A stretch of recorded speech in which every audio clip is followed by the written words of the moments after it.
In this session, we will learn how to correct misalignment by moving the machine as per the readings taken during alignment. Once the misalignment is accurately measured, the machine must be moved either vertically or horizontally to correct the misaligned center lines. Once the machine is adjusted to its proper vertical orientation, a slight movement in the horizontal direction should not affect the vertical alignment. However, sometimes horizontal adjustment must be done first to obtain accurate indicator readings, especially when the alignment has changed during the adjustment stage. Often, the alignment process involves trial and error movement, shifting between vertical and horizontal adjustments until proper precision alignment is achieved. Let us begin with vertical movement, which mainly involves adjusting shims beneath the machine feet. Before making any shim change, it is important to check for soft foot that may have been created. Use a micrometer to determine the exact thickness of shims. Never rely solely on what is printed or stamped on the shim. Always verify the thickness manually. When loosening the hold-down bolts, never loosen all at once. Loosen only 2 bolts at a time, preferably on one side. Leaving 2 bolts tight reduces the risk of uncontrolled machine movement. Raise the machine only slightly, just enough to insert or remove shims, because lifting too high can bend the machine feet.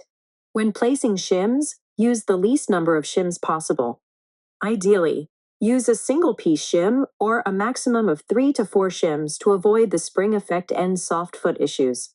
The shims that correct the vertical alignment must be placed beneath the shims that were inserted earlier to correct soft foot.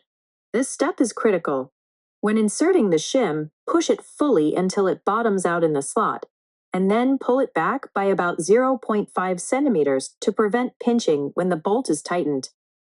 After tightening to the correct torque value, take a fresh set of alignment readings. If the readings are within tolerance, we move to the horizontal adjustments. If not, further shim correction must be done. Now let us move to horizontal adjustment, which is usually easier when jack bolts are already installed on the base plate. These jack bolts help us maintain controlled movement. Before loosening any hold-down bolts, all jack bolts must be loosened. Otherwise, uneven pressure will cause an uncontrolled move. Loosen the holding bolts just enough to allow the machine to slide sideways. They do not need to be completely removed. To identify the correct movement direction, follow this rule. Toward 3 o'clock is positive direction. Toward 9 o'clock is negative direction. To measure the movement precisely, place dial indicators near the feet of the machine, at about the shaft height, and zero them before adjustment. Then move the machine gradually, and make sure all dial indicators agree with the required displacement.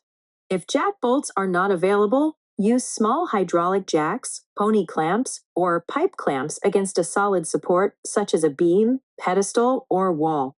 The most important factor here is control. Never allow uncontrolled movement during horizontal adjustment. Bolt binding. Sometimes, when the required horizontal move is greater than the clearance in the foot of the machine, a condition called bolt binding occurs.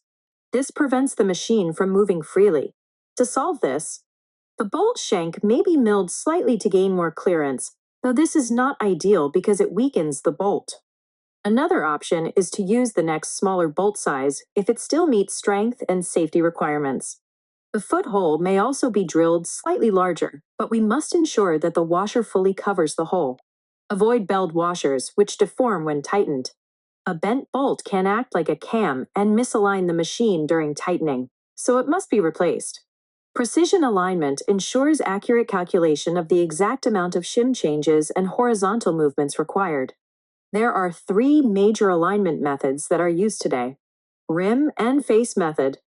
This method is commonly used when space limitations exist or when only one shaft can be rotated. The angular misalignment must be corrected first, and then the parallel misalignment is solved mathematically. The rim and face method is accurate but time-consuming. The cross-dial method is faster because parallel and angular misalignment are corrected at the same time. The shafts must rotate together. The cross-dial can be calculated mathematically or graphically. And importantly, bar sag must be added if present during all vertical adjustments. The reverse dial method is similar to cross dial, but both indicators are in the same plane, allowing use in locations with limited space. Alignment may be achieved using only three reading points: 12 degrees, 3 degrees, and 9 degrees positions. The 6 o'clock reading is calculated using the known geometry of a circle. A combination bubble level may be used to ensure correct angular positions during measurement.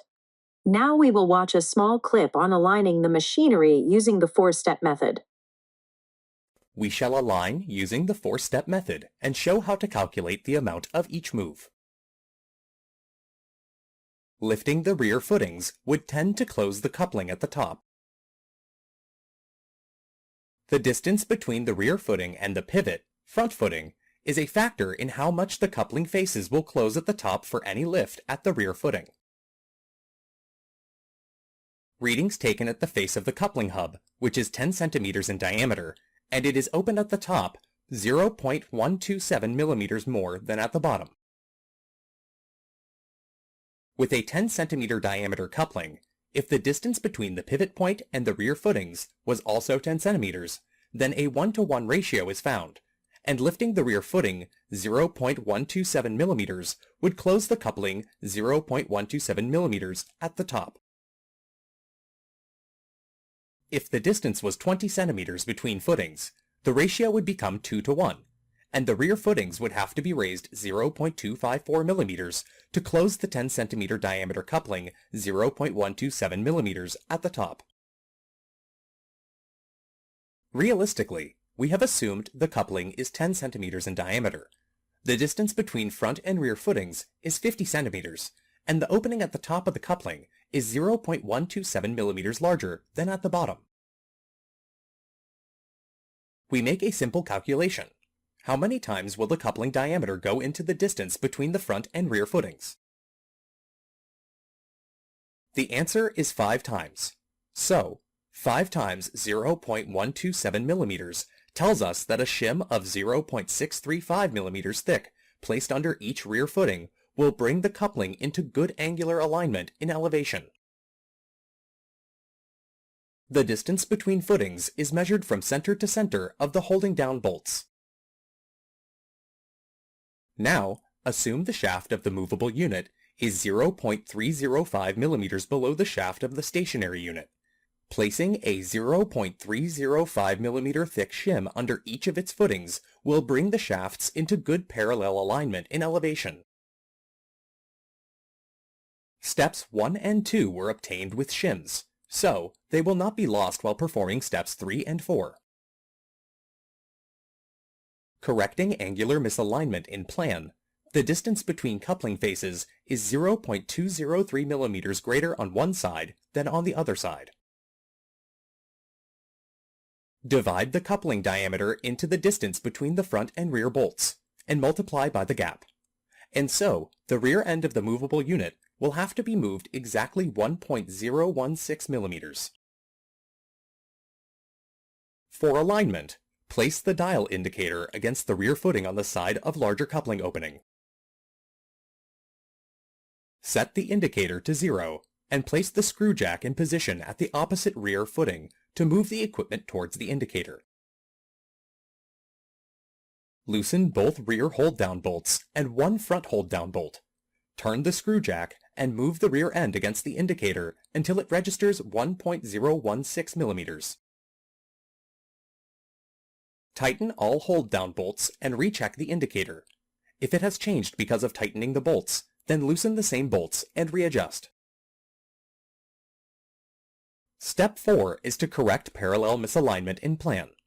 With a dial indicator attached to one shaft or coupling, and the indicator button on the outside diameter of the other shaft coupling hub, let us assume it is 1.143 millimeters from one and the other. Now, the trick is to move the movable unit straight over 1.143 millimeters without disturbing the angular alignment made in step 3. Recheck to be sure parallel alignment is within 0.05 millimeters and that angular alignment has not been disturbed. Now you know the exact steps for aligning a motor and a pump or any other equipment combination. Doweling. Once final alignment is achieved and verified during a hot check at operating temperature, the machine must be doweled to the sole plate to ensure repeatable positioning in the future.